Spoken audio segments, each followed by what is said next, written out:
A infalibilidade dos propósitos de Deus, por Charles Spurgeon. O coração do homem traça seu caminho, mas o Senhor lhe dirige os passos. Provérbios capítulo 16, versículo 9. Mas, se ele resolveu alguma coisa, quem o pode dissuadir? O que ele deseja, isso fará. Jó capítulo 23, versículo 13. É muito vantajoso para a mente cristã considerar frequentemente os atributos profundos e insondáveis de Deus. O efeito benéfico é palpável, exercendo uma influência sagrada tanto no julgamento quanto no coração. Tal ensino tende a nos confirmar naquelas boas e velhas doutrinas ortodoxas que estão na base de nossa fé. Se estudarmos apenas o homem e fizermos dele o único objeto de nossa pesquisa, haverá uma forte tendência em nossas mentes de exagerar sua importância. Pensaremos muito na criatura e muito pouco no Criador, preferindo aquele conhecimento que deve ser descoberto pela observação e pela razão àquela verdade divina que somente a revelação poderia nos dar a conhecer. A base da teologia arminiana tende a atribuir importância indevida ao homem e dar a Deus o segundo lugar ao invés do primeiro. Deixe sua mente habitar por um longo tempo sobre o homem como um agente livre, sobre o homem como um ser responsável, sobre o homem, não tanto como uma criatura que está sob as reivindicações de Deus, e você logo encontrará brotando em seus pensamentos um conjunto de doutrinas grosseiras. Alguns usam, para apoiar tais pensamentos, alguns poucos textos isolados nas Escrituras, mas se analisados em seu contexto, tais pensamentos são totalmente contrários a todo o teor da palavra de Deus. Assim, se o homem continuar meditando nesses pensamentos inúteis, sua ortodoxia será abalada em seus próprios fundamentos e sua alma será expulsa para um mar sem paz ou alegria. Irmãos, não temo que qualquer homem que pense dignamente sobre o Criador, que fique admirado com suas adoráveis perfeições e que o veja sentado no trono, fazendo todas as coisas de acordo com o conselho de sua vontade, vá muito mal em seu entendimento doutrinário. Ele pode dizer: meu coração está fixo, ó Deus. E quando o coração é fixado com uma firme convicção da grandeza, da onipotência, da divindade de fato daquele a quem chamamos de Deus, a cabeça não se afastará da verdade. Outro resultado feliz de tal meditação é a paz constante e a calma grata que tal paz dá à alma. Você esteve muito tempo no mar, e o movimento contínuo do navio o adoeceu e o perturbou? Você chegou a olhar para tudo como se estivesse se movendo, temendo dar o próximo passo? Imagina quão prazeroso é quando você finalmente coloca os pés na praia e diz: ah, esse chão não se move. Este é um terreno sólido. Embora a tempestade venha, esta ilha está ancorada com segurança. Quando eu pisar nela, ela não cederá sobre os meus pés. Assim é conosco, quando nos afastamos da maré sempre mutável, muitas vezes turbulenta, das coisas terrenas para nos refugiarmos no Deus eterno que tem sido nosso refúgio de geração em geração. Salmos capítulo 90, versículo 1. As coisas fugazes da vida humana e os pensamentos inconstantes e os atos vistosos dos homens são tão mutáveis quanto as águas das profundezas traiçoeiras. Mas quando os levantamos, por assim dizer, com asas de águia para aquele que se assenta sobre o círculo da terra, diante do qual todos os seus habitantes são como gafanhotos, aninhamo-nos na rocha das eras, que em sua imobilidade fixa nunca podemos ser perturbados. Você provavelmente Já viram criancinhas correndo ao redor e ao redor e ao redor, até que elas ficam tontas. Elas rapidamente param por um momento e se mantêm firmes por um momento, mas ainda assim tudo parece estar voando ao redor. Mas quando eles continuam parados, finalmente o cérebro se aquieta e o mundo deixa de girar. Assim, você e eu temos sido essas criancinhas correndo em círculo nos 6 dias que passaram como criancinhas. Tudo tem se movido conosco. Quando entramos na igreja, sentimos como se as próprias promessas de Deus tivessem se movido, como se a providência tivesse mudado, nossos amigos tivessem morrido, nossos parentes falecidos, e passamos a olhar para tudo como uma massa flutuante, nada firme. Irmãos, vamos ter chão seguro em que pode pisar hoje? Tal chão é a imutabilidade de Deus. Permanecemos quietos e logo veremos que o Senhor é Deus. Logo veremos que as coisas não se movem como pensávamos que se moviam. Tudo tem seu tempo determinado e há tempo para todo propósito debaixo do céu. Eclesiastes capítulo 3, versículo 1. Ainda há uma fixidez naquilo que parece mais inconstante. Aquilo que parece ser mais instável tem uma realidade concreta, na medida em que é uma parte desse esquema divinamente substancial que Deus está realizando, cujo fim é sua glória eterna. Vai esfriar seu cérebro, vai acalmar seu coração, meu irmão, para que você volte para a luta do mundo quieto e composto. Permaneceis firmes no dia da tentação, pela graça divina, para que possam aproximar-vos de Deus e oferecer-lhe o tributo da vossa devoção, que é sem variabilidade nem sombra de viragem. Tomaremos a primeira cláusula da frase, mas se ele resolveu alguma coisa. Agora, o fato ensinando aqui é que, em todos os atos de Deus na providência, ele tem um propósito fixo e estabelecido. Mas, se ele resolveu alguma coisa, é eminentemente consolador para nós, que somos criaturas de Deus, saber que ele não nos faz sem um propósito e que agora, em todos os seus tratos conosco, ele tem o mesmo fim sábio e gracioso a ser servido. Sofremos, a cabeça dói, o coração salta com palpitações, o sangue rasteja lentamente ao longo de onde seu fluxo saudável deveria ter sido mais rápido. Perdemos nossos membros, esmagados por acidentes. Algum sentido nos falha, os olhos são eclipsados na noite perpétua, nossa mente é atormentada e perturbada. Nossos bens desapareceram diante de nossos olhos, nossos filhos adoecem e morrem. Nossas cruzes são tão contínuas quanto nossas vidas. Raramente estamos muito tempo felizes. Nascemos para a tristeza e certamente é uma herança da qual nunca seremos privados. Nós sofremos continuamente. Não nos trará paz em meio a nossas tristezas saber que elas servem para algum fim? Quando somos açoitados desnecessariamente, consideramos uma desgraça, mas quando somos açoitados para que nosso país ou casa sejam protegidos, deveríamos considerar uma honra, porque há um propósito maior por trás do açoite. Sofrer a mutilação de nossos corpos por uma causa de algum capricho de um tirano seria uma coisa difícil de suportar.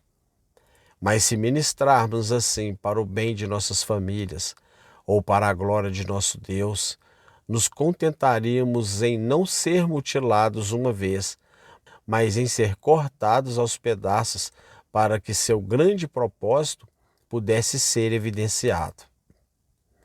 Ó crente, olhe sempre, então, para todos os seus sofrimentos como sendo partes do plano divino. E diga enquanto anda após onda rolar sobre você, ele está cumprindo seu único e grande propósito por meio de tudo isso. Nada disso vem por acaso.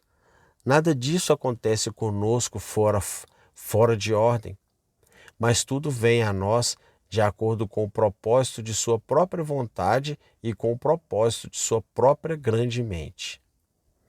O trabalho também é uma demonstração de tal ensino. Quão duro trabalham alguns homens que têm que trabalhar pelo pão de cada dia. Seu pão está saturado com seu suor. Tais homens não usam nenhuma roupa que eles não tenham tecido de seus próprios nervos e músculos. Quão severamente também, outros trabalham com seu cérebro para servir ao próximo ou a seu Deus. Como alguns missionários heróicos se gastaram e foram gastos em seus empreendimentos afetuosos. Quantos ministros de Cristo esgotaram não apenas o corpo, mas a mente. Sua felicidade, tão natural para eles, deu lugar ao desânimo, e a efervência natural de seus espíritos finalmente se extinguiu em solidão da alma, através da desesperança de seu ardor. Por muitas vezes, esse trabalho que fazemos para Deus não é correspondido. Nós aramos, mas o suco não produz colheita. Nós semeamos, mas o campo recusa o grão. Nós construímos, mas a tempestade lança as pedras que havíamos extraído, empilhando-as umas sobre as outras. Suamos, labutamos, falhamos. Quantas vezes voltamos chorando porque trabalhamos, mas sem ter sucesso? No entanto, um homem cristão, você não tem sido sem sucesso, pois o que ele deseja, isso fará. Tudo isso era necessário para o cumprimento de seu único propósito. Você não está perdido. Seu trabalho não apodreceu sobre os torrões. Todos, embora vocês não vejam, têm trabalhado juntos em direção ao fim desejado. Fique na praia por um momento. Uma onda acaba de surgir em seu orgulho. Sua coroa de espuma é gasta. À medida que salta para o além de seu semelhante, tal onda morre. E agora outra e morre. Ah, não chore, mar profundo.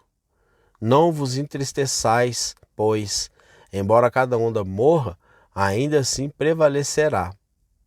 Ó poderoso oceano, o dilúvio avançará até que tenha coberto de toda a areia e lavado os pés das falésias brancas. Assim é com o propósito de Deus. Você e eu somos apenas ondas de seu grande mar. Nós nos aposentamos como se não tivesse havido avanço. Outra onda vem. Ainda assim, cada onda deve ser retirada como se não tivesse havido progresso. Mas o grande mar divino de seu propósito ainda está se movendo. Ele ainda é de uma só mente e está realizando seu plano. Quão triste parece muitas vezes pensar como os homens bons morreram.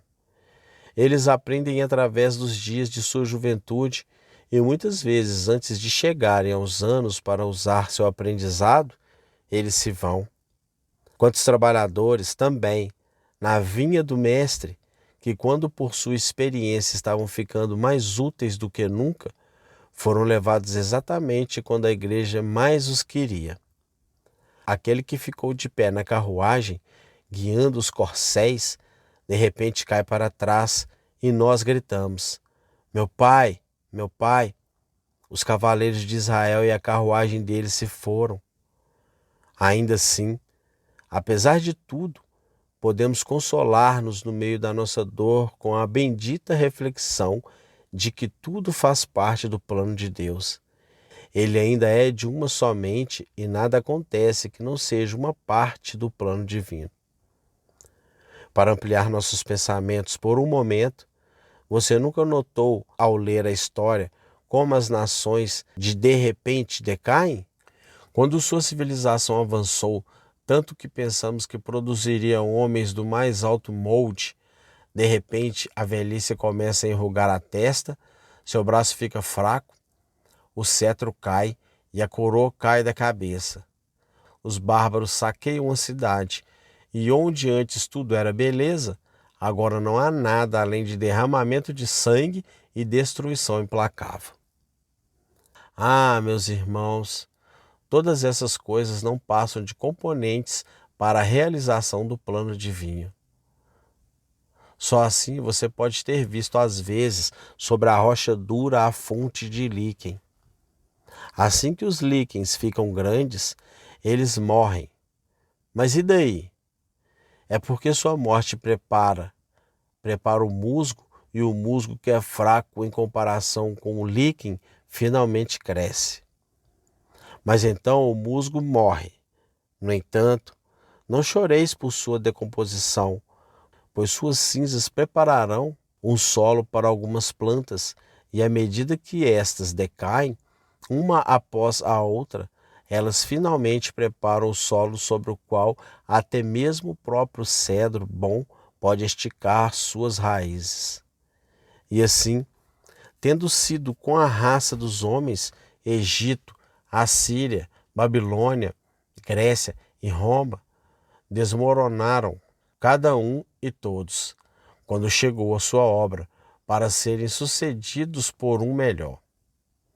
E se esta nossa raça algum dia for eclipsada, se o orgulho alardeado dos anglo-saxões ainda estiver marchando, mesmo assim ela provará ser um elo no propósito divino. Ainda assim, no final, sua única vontade será realizada, seu único grande resultado será alcançado. Não apenas a decadência das nações, mas a aparente degeneração de algumas raças de homens e até mesmo a extinção total de outras faz parte do propósito fixo de Deus. Em todos esses casos, pode haver a razão de tristeza, mas a fé vê motivos de regozijo. Para reunir tudo em um, as calamidades do terremoto, as devastações da tempestade, a extirpação da guerra e todas as terríveis catástrofes da peste foram apenas cooperadoras de Deus, escravos compelidos a puxar o propósito divino através do mar e do tempo. De todo o mal virá o bem, e quanto mais o mal se acumular, mais Deus se glorificará ao trazer finalmente à tona seu grandioso e eterno desígnio. Esta, eu entendo, é a primeira lição geral do texto. Em todo o evento da providência, Deus tem um propósito. O que Ele deseja, isso fará. Não é apenas um propósito qualquer, mas sim um propósito para toda a história. Há muitas cenas, mas é um drama. Há muitas páginas, mas é um livro. Há muitas folhas, mas é uma árvore. Há muitas províncias, sim. E há muitos senhores governantes, mas há apenas um império, e Deus é o único rei. Vinde, cantemos ao Senhor com júbilo, celebremos o rochedo da nossa salvação. Saiamos ao seu encontro com ações de graças, vitoriemo-lo com salmos, porque o Senhor é o Deus supremo e o grande rei acima de todos os deuses. Salmo capítulo 9, versículo 5, Salmo capítulo 95, versículo 1 e 3. Quem o pode dissuadir? Essa segunda cláusula da sentença nos ensina que o propósito de Deus é inalterado. A primeira frase mostra que ele tem um propósito. A segunda mostra que ele é incapaz de mudar. Quem o pode dissuadir? Há alguns pensadores superficiais que sonham que o grande plano e desígnio de Deus foi jogado fora de ordem pela queda do homem. A queda, eles consideram como sendo uma circunstância acidental, não pretendida no plano divino. E assim, Deus sendo colocado em uma delicada situação, ou de exigir sacrifício por causa de sua justiça, ou revelar o pecado por causa de sua misericórdia, usando o plano da expiação de Cristo como um expediente divino. Irmãos, pode ser lícito usar tais termos, pode ser lícito a vocês, mas não seria a mim, pois bem estou convencido de que a própria queda do homem fazia parte do propósito divino. Até mesmo o pecado de Adão, embora ele o fizesse livremente, foi, no entanto, contemplado no plano divino. Então, veio o dilúvio e a raça do homem foi varrida, mas o propósito de Deus não foi afetado pela destruição da raça. Em anos posteriores, seu povo, Israel, o abandonou e adorou Baal e Astarote, mas seu propósito não foi mudado, seja pela deserção de sua nação escolhida ou pela destruição de suas criaturas. E quando, depois de anos, o evangelho foi enviado aos judeus e eles resistiram a ele, e Paulo e Pedro se voltaram para os gentios, eu não suponho que Deus teve que derrubar seu livro e fazer uma retratação ou uma emenda. Não. O todo foi escrito lá desde o início. Ele sabia de todas as coisas. Ele nunca alterou uma única sentença, nem mudou uma única linha do propósito divino. O que ele pretende que seja o grande final certamente acontecerá. E onde virdes alguns traços negros que parecem não estar em concordância, estes ainda serão atenuados. E onde houver alguns traços mais brilhantes, demasiadamente brilhantes para a imagem sombria, estes ainda serão postos em harmonia. E quando, no final, Deus exibir o todo, ele provocará tanto dos homens quanto dos anjos gritos de louvor. Grandes e admiráveis são as tuas obras, Senhor Deus Todo-Poderoso. Justo e verdadeiros são os teus caminhos, ó Rei das nações. Quem não temerá e não glorificará o teu nome, ó Senhor? Pois só tu és santo. Por isso, todas as nações virão e adorarão diante de ti, porque os teus atos de justiça se fizeram manifestos. Apocalipse capítulo 15, versículo 3 e 4. Onde tivermos pensado que seu governo estava errado, lá se provará o mais certo. E onde sonhamos que ele se esqueceu de ser bom, lá será mais claro a sua bondade. É um doce consolo para a mente que alguém que medita muito sobre esses assuntos profundos, que Deus nunca mudou em nenhum grau de seu propósito.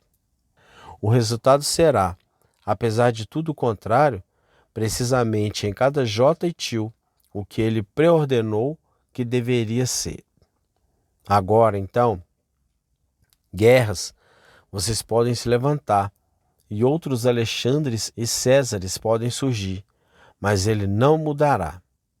Agora, nações e povos, levantai-vos e deixai que os vossos parlamentos aprovem os vossos decretos, mas ele não muda. Agora, rebeldes, espume sua boca e deixe sua fúria ferver, mas ele não muda. Ah, nações, povos, línguas, todos vocês ao redor da terra, vocês aceleram em sua órbita, mas eu lhes digo que nada pode fazê-lo se mover de seu caminho predestinado. A criação é uma flecha do arco de Deus, e a essa flecha contínua, em linha reta, sem retorno para o centro daquele alvo que Deus ordenou que atingisse, ele nunca alertou o seu plano. Ele é sem variabilidade ou sombra. Albert Barnes muito precisamente disse: quando devidamente compreendido, uma questão de consolo indescritível o fato de que Deus tem um plano. Do contrário, quem poderia honrar um Deus que não tem planos, mas que fez tudo de maneira leviana? É uma questão de regozijo para nós o fato de que ele tem um grande propósito que se estende por todas as eras e abraça todas as coisas, desde que tudo caia em seu devido lugar e que tudo tem sua influência apropriada em outros eventos. É uma questão de alegria que Deus execute todos os seus propósitos, pois como todos eles são bons e sábios, é desejável que eles sejam executados. Seria uma calamidade se um bom plano não fosse executado, porque, então, os homens deveriam murmurar diante dos propósitos ou dos decretos de Deus? O texto também nos ensina uma terceira verdade geral. Embora Deus tenha um propósito e esse propósito nunca muda, a terceira cláusula nos ensina que esse propósito certamente será realizado. O que ele deseja, isso fará. Ele fez o mundo do nada. Que haja luz, disse ele, e a luz se fez. Não houve resistência. E quando virdes ver o fim, bem como o princípio, descobrireis que não houve resistência em nenhum ponto. É uma coisa maravilhosa como Deus efetua seu propósito enquanto ainda a criatura está livre. Aqueles que pensam que a predestinação e o cumprimento do propósito divino são contrários ao livre-arbítrio do homem, não sabem o que dizem, nem o que afirmam. Não era milagre para Deus realizar seu propósito se ele tivesse lidado com paus e pedras, com granitos e com árvores, mas certamente é o milagre dos milagres que as criaturas sejam livres, absolutamente livres, e ainda assim o propósito divino permaneça. Aqui está a sabedoria. Este é um mar profundo e insondável. O homem caminha sem um grilhão, mas pisa nos próprios passos que Deus o ordenou que pisasse, como se as algemas o tivessem amarrado ao local. O homem escolhe seu próprio assento, seleciona sua própria posição, é guiado por uma vontade, escolhe o pecado. Outro é guiado pela graça divina e escolhe o que é direito. Nos dois casos, Deus se senta como soberano no trono, não perturbando, mas dominando e provando ser capaz de lidar tão bem com criaturas livres quanto com criaturas sem liberdade, sendo tão capaz de realizar seu propósito em homens pensantes, como com as rochas sólidas e com o mar embutido. Ó cristão, você nunca será capaz de entender isso. Eu sei que há uma maneira fácil de sair dessa grande profundidade, seja negando completamente a predestinação ou negando completamente o livre-arbítrio. Mas se você puder segurar os dois, se puder dizer, sim, minha consciência me ensina que o homem faz o que quer, mas minha fé me ensina que Deus faz o que ele quer. E estes dois não são contrários a um ou outro, por mais que eu não consiga explicar como isso é possível. Eu não posso dizer como Deus afeta o seu fim. Eu só posso me maravilhar, admirar e dizer, ó profundidade da riqueza, tanto da sabedoria como do conhecimento de Deus. Quão insondáveis são os teus juízos e quão inescrutáveis os teus caminhos. Romanos capítulo 11, versículo 33. Cada criatura é livre e está fazendo o que quer, mas Deus é ainda mais livre e está fazendo o que Ele quer. Não só no céu, mas entre os habitantes dessa terra. Assim, dá-lhes um assunto geral sobre o qual gostaria de convidá-los e dedicarem em suas meditações e em suas horas de silêncio, pois estou convencido de que pensar nessas doutrinas profundas será de muito proveito. Será para você como o conselho de Cristo a Simão Pedro. Faze-te ao largo e lançai as vossas redes para pescar. Lucas capítulo 5, versículo 4.